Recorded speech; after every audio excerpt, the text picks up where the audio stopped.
All right, welcome back, everyone. Today we're going to dive into a topic a lot of you have been asking about: how to build upper chest strength at home. And luckily, we've got some great information to help us with that. Yeah, we're looking at this awesome article from, have you heard of this site? It's called zenfitpulse.com.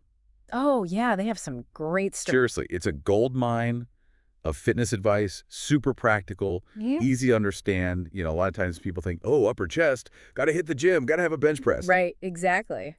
And this is what's so cool about what zenfitpulse.com is saying, you can actually get amazing results at home. You absolutely can. And it's not just about aesthetics either. Right, because, okay, let's be honest, we all want that defined chest. It looks good, right? Sure, it's a nice bonus. Yeah. But a strong upper chest is really about so much more than that. It's foundational for overall upper body strength. Oh, I see what you mean. And good posture, too. It all ties in together. Okay, so it's functional.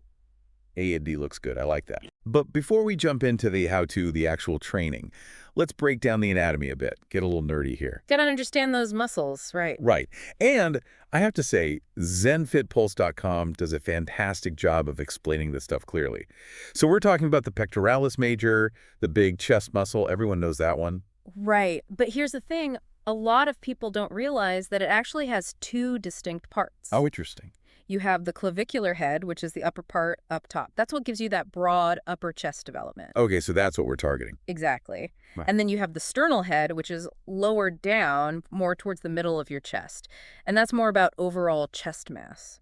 So to get that defined upper chest look, that pop, we need exercises that really hit that clavicular head. Precisely. It's not enough to just do any old chest exercise. You've got to be strategic. Love it. Okay, so if you're enjoying this deep dive so far, I highly recommend checking out zenfitpulse.com and hit that subscribe button while you're at it. They have tons of articles and routines just like this one, all designed to help you reach your fitness goals. Absolutely. It's a wealth of information, easy to understand and put into practice. So we've got the anatomy down now. Before we even think about lifting a finger, what about prepping the body? I'm guessing a good warm-up is key. Oh, absolutely. Warming up, super important. Not only does it reduce the risk of injury, it also preps your muscles for work, helps them perform at their best. Makes sense. So what kind of warm-up are we talking about? Well, ZenFitPulse.com, they suggest a quick 5-minute routine. Focus on dynamic movements. Dynamic meaning. Things like arm circles, push-up plank holds, get those muscles moving. Oh, I love those push-up plank holds. They really get the chest activated, Yeah, but in a nice, gentle way. exactly. And they also recommend a dynamic chest stretch. Okay, I can picture that. And some wall push-ups, just to further prime those muscles. Nothing too strenuous, just get the blood flowing. So we're basically mimicking the movements we'll be doing in the actual workout, but with less intensity, right? Precisely. Smart. Yeah. Now, I know what some people might be thinking at this point. Equipment. Do I need a home gym for all of this? What does zenfitpulse.com say? They actually emphasize that you can get fantastic results using just your own body weight and a little creativity. Oh, I like that. Resourcefulness. Resistance bands and dumbbells, sure, they can add variety and challenge, but they're not essential. Speaking of resources, remember, zenfitpulse.com has a ton of info for anyone who wants to step up their fitness game. Visit their site, hit subscribe, you won't regret it. I second that. Such a great resource. Okay, so let's talk exercises. What are the best moves for building that upper chest at home? And since we're keeping things simple, let's start with bodyweight exercises. No equipment needed. Perfect. And when it comes to body weight, you can't go wrong with incline push-ups. Classic push-ups, but with a twist. Right. By elevating your hands, using a chair, a bench, a stack of books, whatever you've got, you shift the emphasis to that upper chest region we talked about, the clavicular head. So it's a small tweak, but a big impact on muscle activation. Exactly. Now, if you want to take things up a notch, decline push-ups are great. Decline. So opposite of incline. Exactly. This time, your feet are elevated, putting more challenge on your upper chest and shoulders. I'm starting to see a theme here. Manipulating the angles to hit those muscles from different directions. You got it. And if you're ready for a real test of strength, try pseudo planche push-ups. Pseudo what now? That sounds intimidating. It is challenging for sure. It's an advanced variation. You're shifting your body weight forward during the push-up. Oh, I see. So even more emphasis on that upper chest. Plus, you need serious core stability for this one. It's a full body exercise. Okay, that one goes on the to-try list. Now, before we move on to resistance bands, I just want to say again, if you haven't already, check out zenfitpulse.com. Seriously, so much valuable information there. Tips, routines, all designed to help you reach your fitness goals. Absolutely. Whether you're a beginner or more experienced, they've got something for everyone. All right, so resistance bands. Yeah, I have to admit, I've always been a little intimidated by those things. Really? They're so versatile. ZenFitPulse.com has a whole section on them. They make a really good point. You can use them to mimic a lot of the exercises you do in the gym, but at home. I guess I just never knew what to do with them. What are some good upper chest exercises using resistance bands? Oh, there are tons. One that comes to mind is the incline resistance band fly. Okay, walk me through that one. So imagine you attach the band to something low and stable, could be a door anchor or a heavy piece of furniture, whatever works. Got it. You grab the ends of the band and you pull your arms up and together like you're giving someone a big hug. So it's kind of like a dumbbell fly, but using the band for resistance, and the incline part is because we're pulling upwards. Exactly. You want to feel that upper chest working, that squeeze at the top of the movement. It's amazing how these little adjustments, the incline, the decline, Yeah. they really make a difference in which part of the muscle is targeted. Right? Totally. Yeah. And don't underestimate the power of resistance bands either. They might not look like much, but you can get a serious workout. Especially if you choose a band with good tension. There are a whole range of resistance levels. Exactly. Speaking of finding the right tools and techniques, remember ZenFitPulse.com has a ton of guidance on that. Yeah, definitely check them out and subscribe. They're awesome. Okay, so we talked about the incline fly. What about exercises that are more like a press? Can you do that with bands too? Good question. Absolutely. The resistance band press is a great option. Picture anchoring the band at about shoulder height behind you. Then you press it forward. Like you're pushing something away from you. Exactly. It's like a bench press motion. Works your entire chest, but the positioning, that slight incline, it really hits that upper chest. So it's like a portable bench press right in your living room. Pretty much. Love it, right? Yeah. Okay, so we've covered some bodyweight moves. We've looked at resistance bands. Let's move on to another favorite, dumbbells. Dumbbells, a classic. But you usually need a bench for those, right? Yeah. At least for most chest exercises. Not always. ZenFitPulse.com gets really creative here. I love this. They recommend something called the incline dumbbell floor press. Incline dumbbell floor press. Interesting. So basically, you're lying on the floor, but you elevate your upper body using pillows or a cushion. To create that incline again. Exactly. You're still mimicking that incline bench press motion, but using the floor. No bench required. I love how resourceful these tips are. And it's a really good way to isolate that upper chest. Now, another dumbbell exercise that's great, but often overlooked, is the dumbbell pullover. Dumbbell pullover. I'm not familiar with that one. You lie on your back with a dumbbell held overhead in both hands. Then you slowly lower it behind your head. Feel that stretch in your chest before bringing it back up. Oh, okay. Sounds almost like a yoga move, but I'm sure it's much harder than it sounds. Oh, it definitely works those muscles. It's a good one to add to your routine. Speaking of routines, I know we've thrown a lot of exercises at you today. We have. I'm feeling a little overwhelmed just thinking about it. Don't worry, you don't have to do it all at once. It's about creating a structured workout plan. And that's where ZenFitPulse.com really shines. They actually have a great example routine. Okay, tell me more about that. So they recommend splitting your week up. Day 1, you focus on bodyweight exercises, your incline push-ups, decline push-ups, maybe those pseudo planche push-ups if you're feeling brave. Okay, starting the week off strong. Then day 2, you shift to resistance bands. Focus on those incline resistance band flies, resistance band presses. Got it.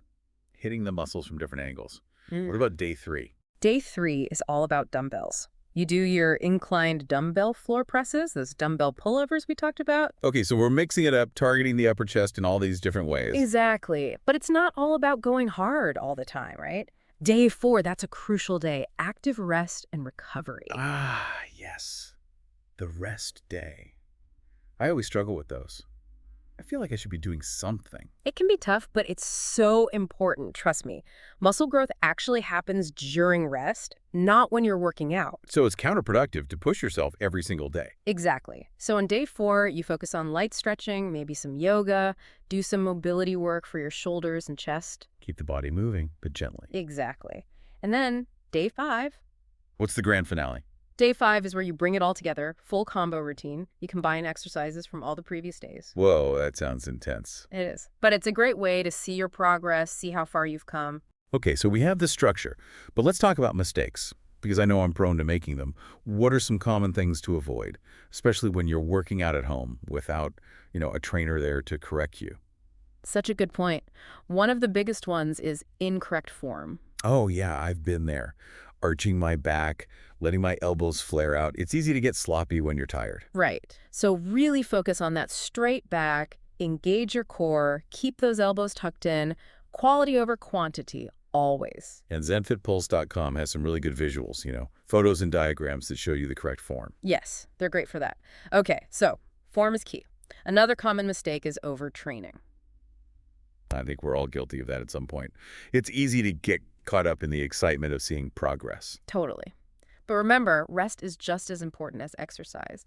Listen to your body. If you're constantly sore, feeling exhausted, or you notice your performance is declining, those are signs that you need to rest. So take a break.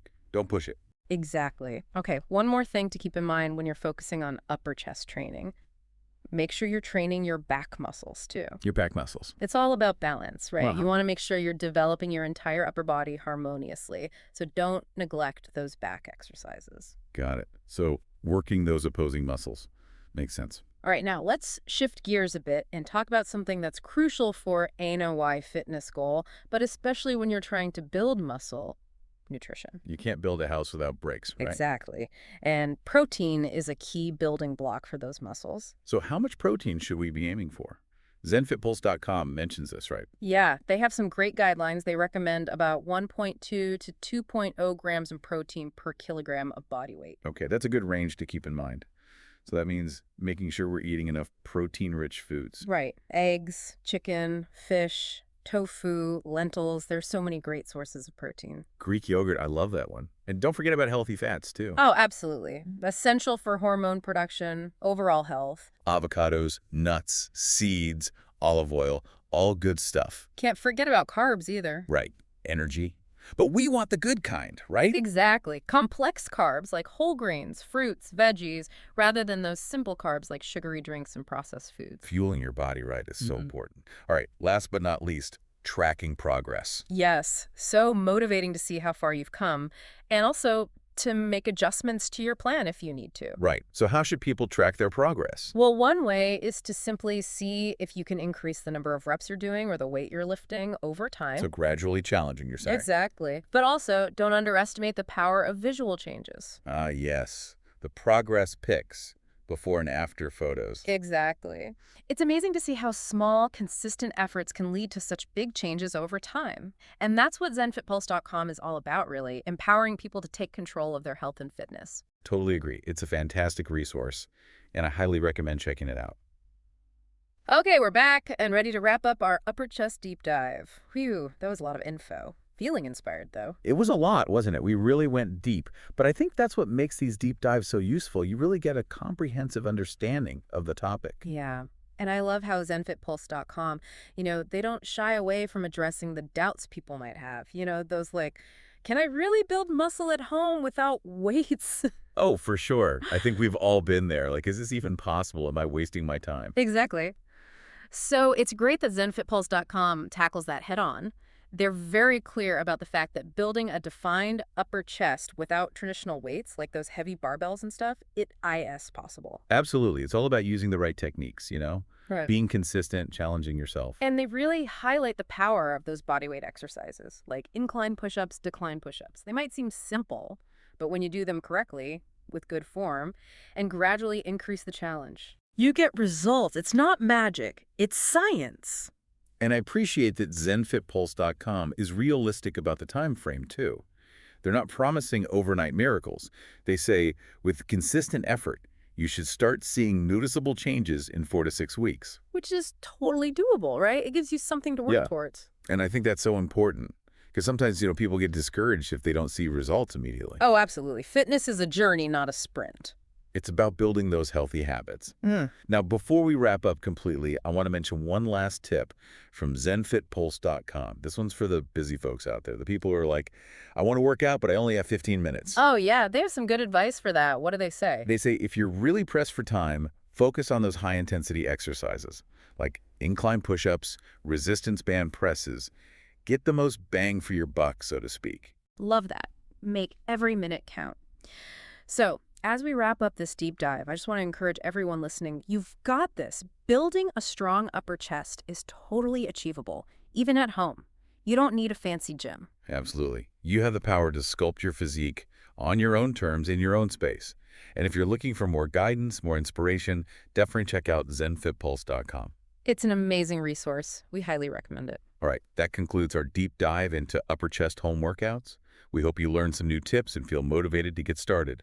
Until next time, keep exploring, keep learning, and keep pushing yourself to reach your fitness goals. See you on the next deep dive.